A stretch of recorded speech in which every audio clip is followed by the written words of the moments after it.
Hey! So, if you're watching this on TikTok, this is probably going to be my last book review on TikTok. YouTube, there's going to be still plenty more to come. Plenty more. We're not going anywhere with that. Say hello to the cat. This is Dougie. She's a foster cat. And she's a distraction, but I figured it's like we all need some lightheartedness, so cat. But I have finished two more books. I have finished 3 books this year so far, and I'm going to show them to you. I'm not going to say the title of one of them because I have a feeling that the title might get me, it might have problems for me if I say the title, but this is the book. This is the other book, which I already returned to the library, because I was done with it, and as soon as I get done with the books, I like to get them back where they came from so I don't lose them accidentally. But this is Between the World and Me, and this book by Patrice, I would recommend if you want to know more about the Black experience from 2 specific people's perspectives. I would recommend picking up these books. Black people are not a monolith. This experience isn't going to be everybody's experience. Everybody's experience is going to be different.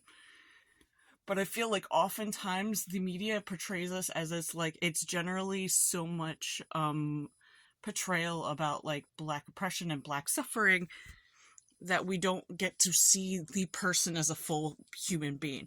And I feel like Tanishi, if I'm saying that wrong, please correct me, shows that so well in his book, as well as Patrice does in hers, where it's we get to see the full spectrum of them as people.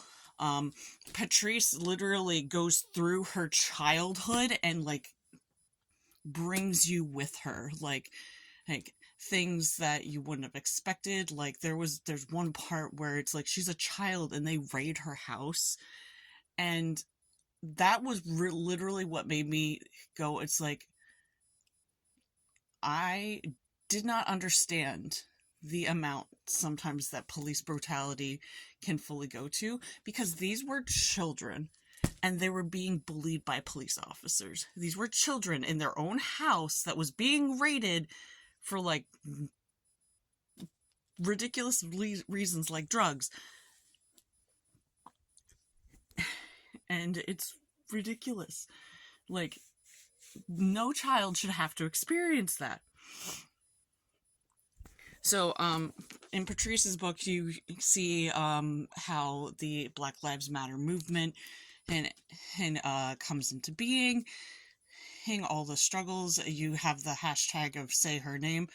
Tanishi also has some of his own struggles with racism. There's one moment specifically that he mentions where he's walking through a city with his son, and someone bumps his son and tells his son to essentially watch out, and he reacts, I feel like almost any parent would do when your child is being bullied and set aside. But when you're a Black parent, specifically a Black male presenting, it's so much more dangerous, and people literally just turned on him like that, and it's so infuriating and scary. Patrice has so many instances like that in her book too, where it's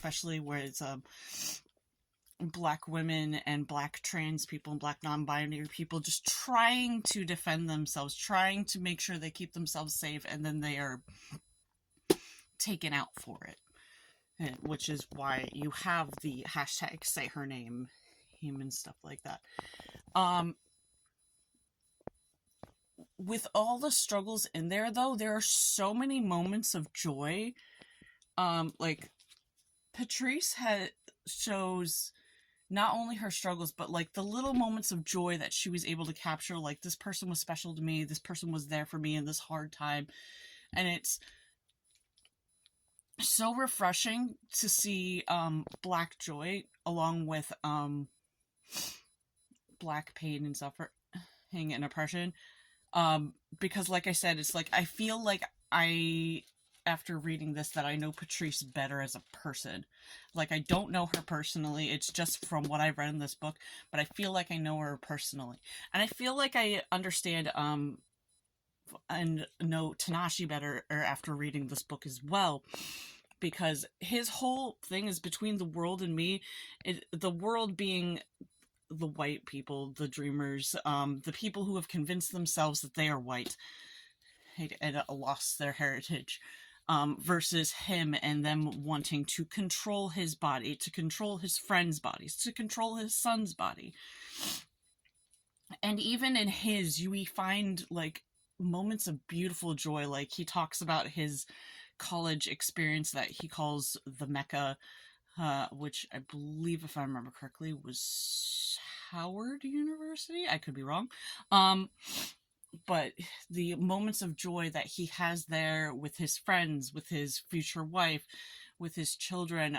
There's later on a point in the book with all the contrasting of the fear when they go to Paris, and the Paris is like the first time he feels like he doesn't have to be worried about who's viewing to control his body, but because of trauma that he's experienced and been exposed to, he still finds that he's looking over his shoulder and he feels like he's missing things that he can enjoy.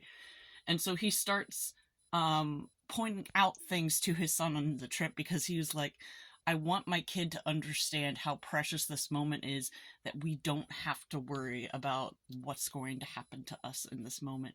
And like I said, it's like, I would fully recommend these books to anybody who wants to learn more about the Black experience. Like, see, these are great memoirs.